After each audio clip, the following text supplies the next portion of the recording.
which is an urgent question, and I call Paul Sweeney. Thank you, Presiding Officer. To ask the Scottish Government what actions it will take to resolve the ongoing pay dispute between ScotRail and its workers in light of the announcement of strike action during COP26. Minister Graham Day. Presiding Officer, talks with the trade unions over the general grades pay claim took place today, and discussions are planned tomorrow with ASWEF. And despite a backdrop of significant financial challenges faced by the rail sector, there are reasonable offers on the table which, through pragmatic and meaningful discussions about efficiencies and modernisation, could lead to an agreement being reached.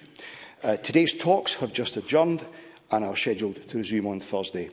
Any cancellations as a result of industrial action not only have the potential to undermine the recovery of our rail services, but also impact on vital revenue streams from ticket sales. And while we support the right of every worker and trade union to engage with their employers to seek a pay deal, COP26 is Scotland and Glasgow's chance to showcase the key role we see for rail in our sustainable future on a world stage. We obviously hope that staff and the unions will understand the importance of the moment and will work with ScotRail to resolve this dispute. And we're obviously encouraged by the fact that the talks have adjourned until later this week. Paul Sweeney. Thank you, Presiding Officer. I refer to my register of interest as a member of the Unite Trade Union. In the past couple of days, 20 ScotRail employees in depots across the country were sent home, effectively locked out of their workplaces for refusing to operate machinery that they do not have necessary accreditation or training to operate. This comes against the backdrop of the continued and ongoing pay disputes that the Minister referred to. As a result, Unite Trade Union members have overwhelmingly backed strike action in October and November, including during COP26. That means 3 days of strike action will take place on Scotland's railways during the most important climate conference in history. So can I ask the Minister, does he endorse Abellio's decision to send those workers home using anti-trade union tactics which fly in the face of the Scottish Government's Fair Work Convention, simply for exercising their right to withdraw their labour? Presiding Officer, Mr Sweeney, having declared his interest, is entitled to interpret what may or may not have happened in whatever way he sees fit. I have spoken directly to Unite this morning on this matter. There were a number of staff members who may have found themselves in that situation, and we've raised this issue with ScotRail. But what I would say to the Chamber is, in an industrial dispute like this, there is a lot of rhetoric, there is a lot of assertion, and there is a lot of claim. What we need here, Presiding Officer, is for calm heads, for people to get round the table and work constructively to resolve everything within this situation. Paul Sweeney. Thank you, Presiding Officer.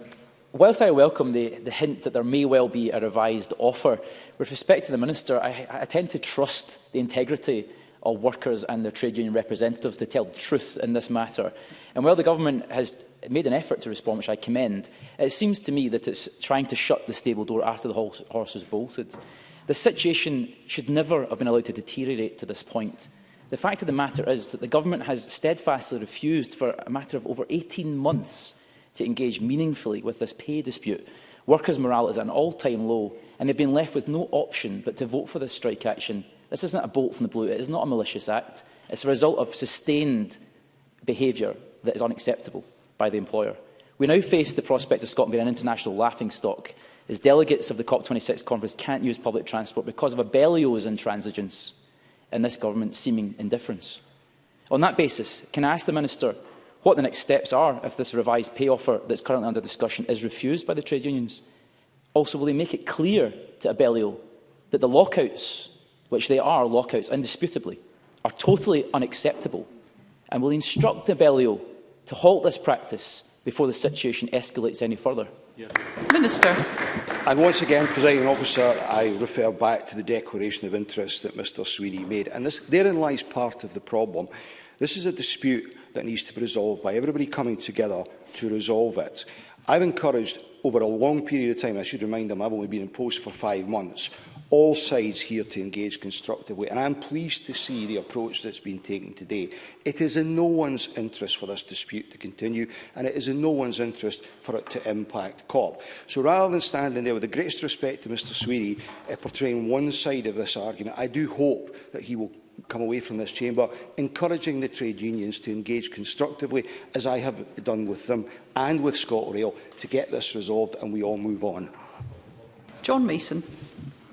Thank you, Presiding Officer. I wonder if the Minister can reassure us that he will be encouraging ScotRail management to settle this dispute within the budget they have, because we know that passenger revenues are down and we do not want to be switching more money out of the NHS into the railways. Minister. Presiding Officer, I'm not going to inflame the situation in any way by talking about the nature of the discussions that took place today, because I do hope that they have moved on in the course of the afternoon. But what I will reassure the member about is that the settlement that's being discussed, the resolution that's being discussed, would be affordable within the existing rail budget. Graham Simpson. Thank you. The Minister is right that it takes two sides to resolve a dispute, but it's within his gift to get involved. Can I ask if he will be taking direct part in the talks tomorrow, and if not, why not? Minister. Well, as I pointed out to the member, if he'd been listening, the talks adjourn this afternoon and they don't resume until Thursday. Tomorrow's discussions are with ASLEF. It's not for the role of a government minister to be directly involved in talks of this nature. This is for the employers and the unions to do. But the fact is we have got to this point because of the encouragement and support of this government to get a resolution. And I reiterate today, both sides need to get around this in a constructive manner. And if they do, I believe we can get this resolved. Thank you. That concludes the urgent question.